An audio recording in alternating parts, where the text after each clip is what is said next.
Hello dear friends, आज हम पढ़ने वाले हैं anatomy of dicot root, that is dicotyledonous root. Okay, anatomy का मतलब होता है it is the study of internal structures, forms and functions. Okay, so इसमें हम टिश्यू एंड सेल की स्टडी करने वाले हैं। हर एक का स्ट्रक्चर कैसा है, वो दिखता कैसा है, मतलब उसका फॉर्म कैसा है, हर एक का फंक्शन क्या है, ये सब चीजें हम यहाँ देखने वाले हैं। ओके, आपको ये ऐसी डायग्राम मेरे साथ ड्रॉ करनी है। मैंने पहले से ड्रॉ कर दी ताकि कम टाइम में ये लेक्चर हो जाए। Okay, so let's start. So in dicot root, the outermost layer is the epiblema. What? Epiblema. It is also called as the epidermis. Epi means above. Above means outermost. So epiblema is the outermost layer, and it is a single layer. It is the single layer. It is a single layer. Okay, and it is made up of thin-walled parenchymatous cell. Write it down. Thin-walled parenchymatous cell. Thin-walled parenchymatous. Thin-walled parenchymatous cells. ये सभी cell parenchymatous cell से ही बनी है, बहुत ही thin होती है, thick नहीं होती है। दूसरा है दे लैक इंटरसेलुलर स्पेसेस, मतलब इन दो सेल के बीच में कोई इंटरसेलुलर स्पेस नहीं होता है। ओके, मतलब विदाउट लिख सकते हैं, without intercellular spaces, without intercellular spaces. Shortcut लिखते इंटरसेलुलर स्पेसेस। तो इसमें कोई इंटरसेलुलर स्पेस नहीं होता। इंटर का मतलब होता है बिटवीन टू, दो सेल के बीच में कोई स्पेस आपको देखने को नहीं मिलता है। ये this is that's why they are the compactly arranged cell. इसकी अरेंजमेंट क्या होती है? कॉम्पैक्टली अरेंजमेंट इसमें देखने को मिलती है। ओके, उसके बाद most of the epiblemal cell और most of the epidermal cell produces hair-like structure. That all these are the root hairs. Hair-like structures are the root hairs, and these are the protruding. NCERT book में लिखा है protruding का मतलब out growth, इससे बाहर निकला हुआ। Okay, protruding unicellular structure is called as the root hairs. And what is the function of root hair? Root hairs absorb the water and minerals throughout the soil. So soil particles, these are the soil particles surrounds the root hair, through which root hair absorbs the what? Water and minerals. Okay, understand? And epiblema के ऊपर कोई cuticle नहीं होती, so absent all epiblema, cuticle is absent. What absent? Cuticle is absent. Cuticle means a thin coating layer, waxy coating होती है जिसकी वजह से पानी बाहर नहीं चला जाता है। मतलब ट्रांसपिरेशन जो रेट होता है उसको चेक किया जाता है। चेक का मतलब होता है उसको कंट्रोल करना होता है। अगर इसके ऊपर कोई क्यूटिकल लेयर होगी तब उसके सॉइल का पानी अंदर चला जाएगा क्या? तो नहीं। तो अगर इसके ऊपर क्यूटिकल प्रेजेंट होगी तो इसके अंदर पानी चला नहीं जाएगा। तो एपिब्लेमा हो या रूट हेयर के ऊपर कोई क्यूटिकल होती नहीं है, इतना याद हो। But cuticle is present on the other parts like stem and leaves. उसके बाद हम देखते हैं next and most important, and जिसने सबसे ज्यादा एरिया कवर किया हुआ है डाइकोट रूट का, वो मल्टी लेयर में होता है, जिसको हम कहते हैं कॉर्टेक्स रीजन। ये पूरा का पूरा है कॉर्टेक्स रीजन। कॉर्टेक्स पार्ट होता है, इसमें कॉर्टिकल सेल्स आपको देखने को मिलेंगे, कॉर्टेक्स होते हैं। ये भी सभी पैरेनकाइमेटिक सेल से बना है। ये मल्टी लेयर्ड है, 1 2 3 4। यहाँ सिर्फ मैंने 5 ड्रॉ की, पर बहुत सारी होती, 50 20 30 40 होती है, पर अंडरस्टैंड के लिए सिर्फ मैंने यहाँ 5 ड्रॉ की। Okay, it is a multi layered. पहले पॉइंट क्लियर कर रहा हूं, मल्टी लेयर्ड। और किससे बनती है? ये भी बनती है पैरेनकाइमेटिक सेल पर। कैसी है? थिन वॉल्ड, राउंडेड, ये राउंडेड भी होती है, सर्कुलर भी, राउंडेड पैरेनकाइमेटिक सेल। पीसी मतलब पैरेनकाइमेटिक सेल, इतना आप याद रखो। Okay, but having intercellular space. ICS का मतलब इंटरसेलुलर स्पेस। दो सेल के बीच में आपको जो दिख रहा है ये इंटरसेलुलर स्पेस है। बहुत सारे ऐसे इंटरसेलुलर स्पेस होता है ताकि उसके अंदर से पानी चला जाए। अगर कोई स्पेस से पानी चला जा रहा है तो उसे सिम प्लास्टिक पाथवे कहा जाता है, ये आपको पता होना चाहिए। दूसरे चैप्टर में उसे पढ़ा जाता है, इसमें सिर्फ हम स्ट्रक्चर्स देखेंगे। ओके, तो दूसरा देखते हैं कि हम इसकी जो सेल वॉल होती है, cell wall is made up of the cellulose. Cell wall is made up of the cell wall of cortex is made up of the cellulose. ये आपको याद रखना है, बहुत ही इंपॉर्टेंट है। ओके, उसके बाद हम देखते हैं कॉर्टेक्स के बाद एक लेयर हमको देखने को मिल रही जिसको कहा जाता है एंडोडर्मिस। एंडोडर्मिस, डर्म का मतलब होता है लेयर, इंडो मतलब इनर साइड, मतलब ये है कॉर्टेक्स की ही लेयर है। एंडोडर्मिस की डेफिनेशन दी है हमारे एनसीईआरटी बुक में, that is the innermost layer of cortex. ये उसकी डेफिनेशन शॉर्टकट है। और उससे कुछ कैरेक्टरिस्टिक्स फीचर है, जैसे कि ये बैरल शेप की होती है, ये उस बैरल शेप की, आप देख सकते बैरल जो होती है ना, जो ऑयल के बैरल होते हैं उसकी तरह ये क्या होती है? बैरल शेप होती है। It is the barrel shape, thick walled, thick है। इपिब्लेमा थिन थी, ये थिक है, thick walled parenchymatic cell without, इसमें भी विदाउट इंटरसेलुलर स्पेस। इपिब्लेमा और एंडोडर्मिस में कोई स्पेस होता नहीं है। शेप डिफरेंट है, ये इलोंगेटेड सेल है, ये बैरल शेप है। इपिब्लेमा कैसी सेल है? तो ये इलोंगेटेड, यहां लिखना है आपको, लिखो इलोंगेटेड। ये पैरेनकाइमेटिक सेल्स होते हैं, ये आप याद रखो, और ये बैरल शेप होते हैं। और मैंने इसके अंदर कोई रेड पार्ट दिखाया है, ये भी बता दूंगा, और उसके बीच में कोई अलग सेल बता दी, इसके बारे में हम आपको बता देंगे। यहां मैं साइड को आपको बता दूंगा। Suppose this is the tangential wall of endodermis and this is the radial wall of what? Endodermis. ये पूरा बैरल शेप का होता है। ये पूरा जो एक सेल मैंने यहाँ ड्रॉ किया है पैरेनकाइमेटिक सेल है, बहुत ही थिक वॉल्ड होता है। कैसे होता है ये? थिक वॉल्ड पैरेनकाइमेटिक सेल है, आप यहाँ देख सकते हो। ओके, एक ही मैं यहाँ ड्रॉ करता हूँ, बैरल शेप है। और एक टेंजेंशियल वॉल है, टेंजेंशियल वॉल है। ओके, और ये है रेडियल वॉल। ये हमारे बुक में दिया है। टेंजेंशियल वॉल क्या है, रेडियल वॉल क्या है, ऐसे हमारे एनसीईआरटी बुक में नहीं बताए, तो हम ये आपको साइड में बता रहे हैं। तो ये, और इसके टेंजेंशियल एंड रेडियल वॉल के साइड में यहाँ एक वाटर इम्परमेबल, यहाँ एक वैक्सी मटेरियल का क्या होता है? डिपोजिशन होता है। मतलब यहाँ एक वैक्सी मटेरियल का डिपोजिशन होता है। जो tangential wall as well as radial wall पे एक वैक्सी मटेरियल का क्या होता है? डिपोजिशन होता है। उस मटेरियल को कहा जाता है सुबेरिन। क्या कहा जाता है? तो सुबेरिन होता है। सुबेरिन के बारे में इंफॉर्मेशन क्या है? तो यह है सुबेरिन। यहाँ मैं इसके ऊपर यहाँ लिखा हूं सुबेरिन। सुबेरिन क्या है? एक प्रकार का वैक्सी मटेरियल जो वाटर को अंदर आने नहीं देता है। That's why it is the water impermeable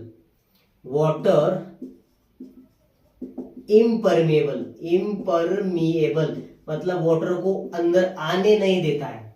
अगर वाटर को अंदर आने नहीं देगा तो पानी अंदर कैसे चला जाएगा? ये भी आपके मन में क्वेश्चन होगा। तो टोटल इसके 6 फेसेस होते हैं। टोटल कितने फेस होते हैं? 6 फेसेस होते हैं एक सेल के, और ओनली 4 फेसेस ही क्या होते हैं? तो ये सुबेरिन से कोटिंग होते हैं। बाकी 2 फेसेस में पानी चला जाता है, मतलब वाटर को थोड़ा कंट्रोल करता है। पूरा का पूरा पानी चला नहीं जाता है, पूरे मिनरल्स चले नहीं जाती। जितनी जरूरत है उतना ही पानी अंदर चला जाता है।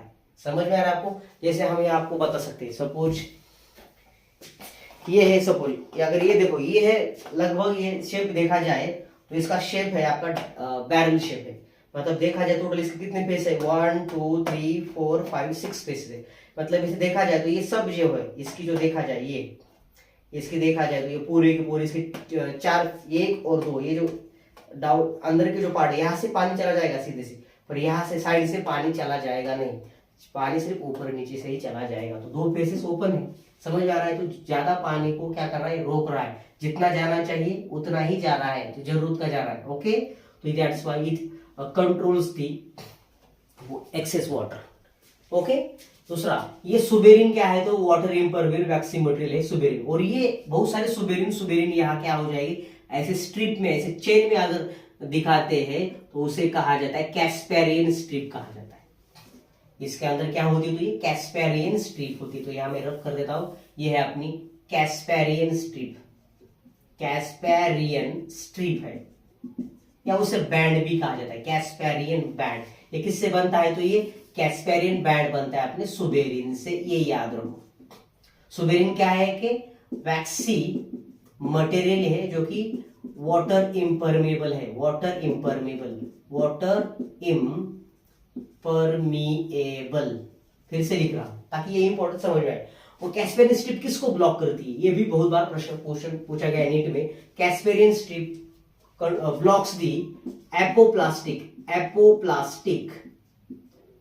Pathway of water movement. Water की जो मूवमेंट होती है, वाटर की जो मूवमेंट होती है उसमें 2 प्रकार होते हैं, एक एपोप्लास्टिक और सिम्प्लास्टिक। तो एपोप्लास्टिक को ये ब्लॉक कर देता है, इट ब्लॉक्स।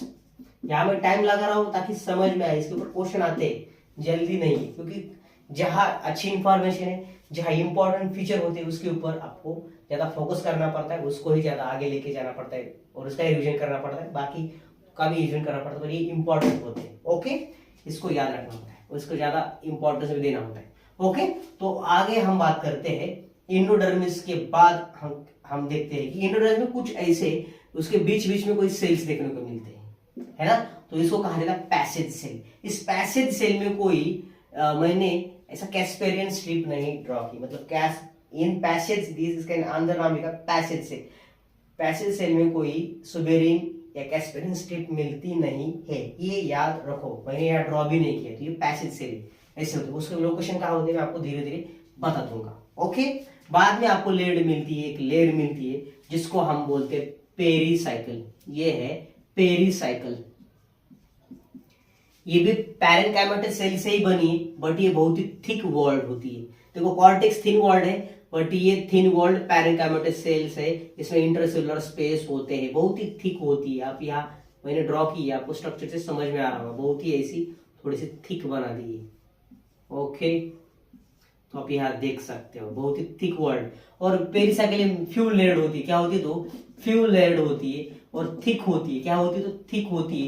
पैरेन्काइमेटस से having intercellular spaces, having intercellular space. दूसरा है कि इसका कि ये ड्यूरिंग सेकेंडरी ग्रोथ ये lateral that is secondary roots का फॉर्मेशन करती है एंड वस्कुलर कैम्बियम का भी ये फॉर्मेशन करती है। ये बहुत ही इंपॉर्टेंट। पेरीसाइकिल का फंक्शन क्या है, तो ड्यूरिंग सेकेंडरी ग्रोथ SG लिख लो शॉर्टकट में। ड्यूरिंग सेकेंडरी ग्रोथ लैटरल और secondary roots produced by the pericycle और and as well as vascular cambium are also produced from the pericycle. तो पेरीसाइकिल से ऐसे कुछ क्या आ जाएगी, ऐसे सेकेंडरी रूट्स तैयार होते हैं, ये आपको याद रखना है। सेकेंडरी रूट है, इसका नाम लिख सकते हैं लैटरल रूट, और इसको हम क्या बोलते हैं, तो सेकेंडरी रूट। ओके, तो ये मैंने ड्रॉ कर दिया है। उसके बाद हम आपको दिखाएंगे पेरीसाइकिल के बाद हमारा इंपॉर्टेंट पार्ट आता है, दैट इज वस्कुलर बंडल। क्या आता है, तो वस्कुलर बंडल। ये सर्कल फॉर्म में आपको वस्कुलर बंडल मतलब क्या होता है, तो इसमें हम बताते वस्कुलर बंडल का मतलब होता है कि जिसमें जाइलम एंड फ्लोएम प्रेजेंट होते हैं। In vascular bundle xylem and phloem are present. Okay, ये आपको याद रखना है। और उसकी संख्या, उसके अरेंजमेंट हम देखेंगे। ये है, देखा जाए तो ये पूरा का पूरा ये स्ट्रक्चर है, एक जाइलम है, ये एक जाइलम है, ये दूसरा जाइलम है, और ये तीसरा जाइलम है, चौथा जाइलम है। ये मतलब in dicot root 2 to 4 vascular bundle होते हैं। मतलब वस्कुलर बंडल मतलब जाइलम 2 से लेकर 4 होते हैं, फ्लोएम भी 2 से लेकर 4 तक होते हैं। मतलब टोटल दोनों को मिला के हम बोलते हैं वस्कुलर बंडल 2 to 4 बोलते हैं। इसे बोला जाता है diarch to tetrarch vascular bundle. Vascular bundles are present, vascular bundles are present, plus मतलब present. Vascular bundles are present कितने, 2 to 4, that diarch to tetrarch, ये होता है।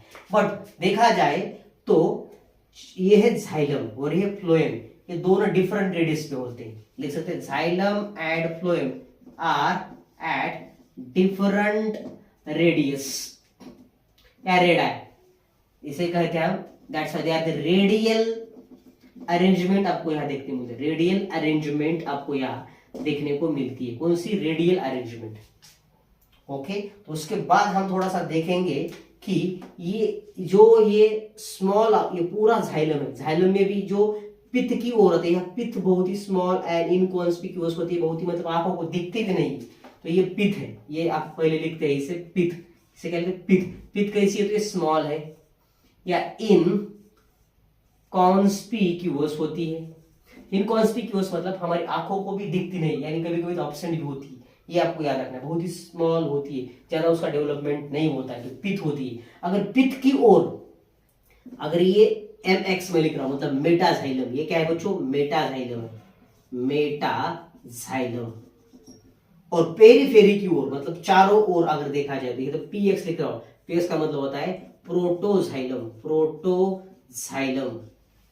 अगर पेरीफेरी की ओर अगर प्रोटोजाइलम है एंड पित्त की ओर, टुवर्ड्स द पित्त की ओर अगर मेटाजाइलम है, फिर से एक बार, अगर पेरीफेरी की ओर प्रोटोजाइलम है और पित्त की ओर यानी टुवर्ड्स द पित्त या मेटाजाइलम है, तो उस कंडीशन को कहा जाता है एक्सार्ट। क्या कहते, तो एक्सार्ट, EXARCH। एक्सार्ट का मतलब क्या होता है, मेटाजाइलम टुवर्ड्स द पित्त and protoxylem towards the periphery. इतना ही सिंपल है। एक्सार्ट कंडीशन होती है, रेडियल होती है, मतलब डिफरेंट लोकेशन पे होती है। ये पूरा का पूरा ये फ्लोएम है, ये पूरा का पूरा क्या है, तो ये फ्लोएम है, ये आप याद रखो। और ये पूरा का पूरा जाइलम होता है, ये पूरा का पूरा क्या होता है, जाइलम होता है, ये आपको याद रखना है। ओके, ऐसे मतलब ये आपको जाइलम पता होने चाहिए। ये है फ्लोएम। फ्लोएम का काम क्या होता है, इट ट्रांसलोकेट्स और it transfers the food material that is starch from leaves to the other parts in all direction यानी multi direction. But xylem translocates और transfers the water mineral from roots to the tip of the plant, that is stem, leaves, flower, etc. Okay, ये unidirectional होता है, root से ही ऊपर चला जाएगा, ऊपर से नीचे आएगा नहीं। ये उसके क्या होते हैं, फंक्शन होते हैं। बाद में हम देखते हैं कि जो भी बाद में हम यहाँ देखते हैं कि जाइलम एंड फ्लोएम के बीच में ऐसे कुछ सेल्स आपको देखने को मिलते हैं। जाइलम एंड सेल के बीच में ये पेरीसाइकल रीजन की सेल होते हैं, बस थोड़े से डिफरेंट, ज्यादा इसमें मॉडिफिकेशन होता है, ज्यादा डेवलपमेंट होता है। इसके अंदर कोई आपको सेल्स ऐसे देखने को मिलते हैं, या हम यहाँ ऐसे थोड़े से बड़े बड़े ड्रॉ करेंगे। ओके, ऐसे ये है सेल्स। तो जो बीच बीच में जाइलम एंड फ्लोएम के बीच में आपको जो भी सेल्स दिख रहे हैं, जाइलम एंड फ्लोएम के बीच में जो भी आपको सेल्स देखने को मिल रहे हैं, उसे कहा जाता है कंजक्टिव टिश्यू। क्या कहते हैं, तो कंजक्टिव टिश्यूज कहा जाता है। ज्यादा बड़े बड़े निकालूंगा, छोटे छोटे निकालूंगा, ज्यादा टाइम चला जाएगा, बाकी कुछ नहीं। ओके, तो ये है जो जाइलम एंड फ्लोएम के बीच में जो सेल्स मिलते हैं उसे कहा जाता है conjunctive tissue. Okay, conjunctive tissue. Conjunctive tissue का अगर हम नेचर देखेंगे, उसकी स्ट्रक्चर देखेंगे, तो वेवी स्ट्रक्चर दिखता है आपका। अगर आप यहाँ देखोगे ना, तो वेवी स्ट्रक्चर आपको देखने को मिलेगा। यहाँ देख सकते हैं आप, ऐसे अगर आओगे ना आप, ये पूरा का पूरा स्ट्रक्चर ऐसे देख सकते हैं आप। यहाँ पूरा का पूरा वेवी स्ट्रक्चर है आपके यहाँ।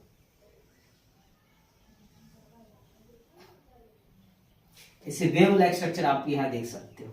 मैंने यहाँ थोड़ा सा डायग्राम कॉम्प्लेक्स बना दिया हो, तो बता दो। और ये हाँ समझ, ये वेव लाइक स्ट्रक्चर दिखता है आपको, यहाँ वेव स्ट्रक्चर आपको यहाँ दिख रहा है। अगर जैसे जैसे यहाँ देखोगे तो वेव स्ट्रक्चर है। तो ये इनिशियली क्या होते, तो इनिशियली